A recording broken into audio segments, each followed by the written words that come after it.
মির্জা ফখরুল রাজনৈতিকভাবে অত্যন্ত দুর্বল হয়ে পড়েছেন, মানসিকভাবে তিনি ভেঙে পড়েছেন। মির্জা ফখরুলের সেই পুরনো রূপ এখন আর নেই, এখন তিনি চুপসে গেছেন। বিএনপির যে বর্তমান ট্রাক, এই ট্রাকেও মির্জা ফখরুল নেই। এজন্যে তারেক রহমান এখন আসল রোল মির্জা ফখরুলের মাধ্যমে প্লে করাচ্ছেন না, মির্জা ফখরুলকে এখন দুর্বল ক্যারেক্টার দিয়েছেন। কারণ মির্জা ফখরুল জানেন যে তার মেয়াদ শেষ। তবে দুর্ভাগ্যজনক হলো সত্য যে মির্জা ফখরুল চেয়েছিলেন যে আমি মহাসচিব থাকতেই যেন বিএনপি ক্ষমতায় আসে, সম্ভবত সেটা সম্ভব হচ্ছে না। এক, আগামী নির্বাচনে বিএনপি ক্ষমতা আসতে পারবে না সুষ্ঠু ভোট হলে। দুই, আর ক্ষমতা আসতে পারলেও নির্বাচন কখন হয় বলা যায় না, সে পর্যন্ত মির্জা ফখরুল মহাসচিব থাকতে পারেন কিনা এটা আরেকটা কোশ্চেন।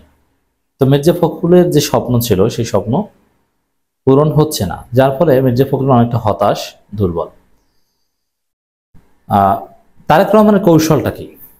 তারেক রহমান এখন দ্বিমুখী আচরণ করছেন। তিনি কোনো নেতাদের মাধ্যমে ঐক্যের কথা বলাচ্ছেন, নরম নরম মিঠে মিঠে কথা বলাচ্ছেন, আর কোনো নেতাদের মাধ্যমে ডক্টর ইউনূস সরকারকে হুমকি ধামকি দেওয়াচ্ছেন। যেমন শামসুজ্জামান দুদু, রুহুল কবির রিজভী, কিংবা ফজলুর রহমান, আরো অনেকে, এমনকি মির্জা আব্বাস, এরা এমনকি এই সালাউদ্দিন আহমেদও প্রত্যেকদিন স্মরণ করিয়ে দিবে যে আপনার অনির্বাচিত। ডক্টর ইউনূস সরকারকে হুমকি ধামকি দিচ্ছে, ডক্টর ইউনূস সরকারকে অবৈধ বলছে, আইনি ভিত্তি নাই কথা বলছে, তারেক রহমান বলাচ্ছেন। কিন্তু তারেক রহমান নিজে তিনি মিঠা মিঠা কথা বলছেন, আর মির্জা ফখরুলকেও এই মিঠার দলে রেখেছেন, নরম নরম কথা বলান, যে না ঐক্য। মির্জা ফখরুল এই সিঙ্গাপুর থেকে চিকিৎসা নিয়ে আসার পর অত্যন্ত দুর্বল হয়ে গেছেন। সেই পুরনো স্টাইলে বিএনপির প্রতিনিধিত্বমূলক কথাবার্তা আর বলতে পারেন না। তার কথাবার্তার মধ্যে আগের মতো জোশ নেই, ভাব নেই। তিনি নরম সুরে কথা বলছেন, তার কণ্ঠ ছোট হয়ে গেছে। তিনি বিএনপির দাবি মানতে হবে, এই করতে হবে, সেই করতে হবে, মহাসচিব হিসেবে এই কথাগুলো তার পক্ষ থেকে আসার কথা, কিন্তু তিনি সেটা না বলে তিনি মিঠে মিঠে কথা বলছেন।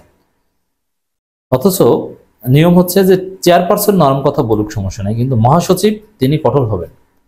আপনারা দেখেছেন না যে আওয়ামী লীগের, বা এটাই বাস্তবতা, বাংলাদেশের রাজনীতি সিস্টেম এটা, মহাসচিব মূলত দলের মুখপাত্র হয়ে থাকেন। তো সেক্ষেত্রে আওয়ামী লীগ আমরা দেখেছেন যে হাসিনা যাই বলুক, আসল কথা বলবো, হাসিনা কম কথা বলতো, আসল কথাগুলো বলতো ওবায়দুল কাদের। এবং 111-এর সময় খন্দকার দেলোয়ারদের ভূমিকা, তার আগে মান্নান ভূঁইয়াদের ভূমিকা আপনারা দেখেছেন না। কিন্তু এখন আপনাকে বিএনপির দিকে তাকান, মির্জা ফখরুলকে মহাসচিব মনে হয় না সালাউদ্দিন আহমেদকে মহাসচিব মনে হয়? তো সব কিছুতে সামনে যাচ্ছেন এখন সালাউদ্দিন আহমেদ। সালাউদ্দিন আহমেদের পরে গুরুত্বপূর্ণ মনে হচ্ছে নজরুল ইসলাম খানকে, আর মাঠে গুরুত্বপূর্ণ হচ্ছে রুহুল কবির রিজভী। ফখরুল কোথায়? মির্জা ফখরুলের কোনো গুরুত্ব নেই। ওই যে সিঙ্গাপুর থেকে আসার পর তার কথাবার্তা মির্জা ফখরুল নরম হয়ে গিয়েছেন, যার ফলে তারেক রহমানও এখন তাকে দিয়ে ওই নরম কাজই করান।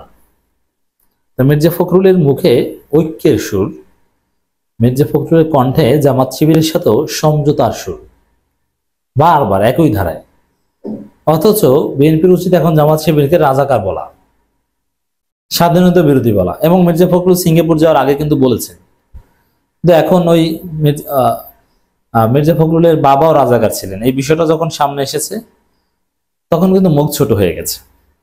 মির্জা ফখরুলের একটা বক্তব্য, দেশের মানুষের গণতান্ত্রিক অধিকার পুনরুদ্ধারে সবাইকে ঐক্যবদ্ধ থাকতে হবে বলে জানিয়েছে বিএনপি মহাসচিব মির্জা ফখরুল ইসলাম আলমগীর। এইভাবে বারবার সকাল সন্ধ্যা ঐক্যের কথা বলা, সবাইকে ঐক্যবদ্ধ থাকতে হবে, এটা মির্জা ফখরুলের রাজনৈতিকভাবে দুর্বল হয়ে যাওয়ার প্রমাণ। কারণ সবাইকে ঐক্যবদ্ধ থাকতে হবে মানে কি, জামাত শিবিরের সাথেও ঐক্য চাই, সমঝোতা চাই। এমনকি মির্জা আব্বাস তো বলেছেন যে বিএনপি জামাতকে ঐক্যবদ্ধ থাকতে হবে। ওই ইউটিউবাররা ভেজাল করছে বিএনপি জামাতকে ঐক্যবদ্ধ থাকতে হবে, এটা বলছেন।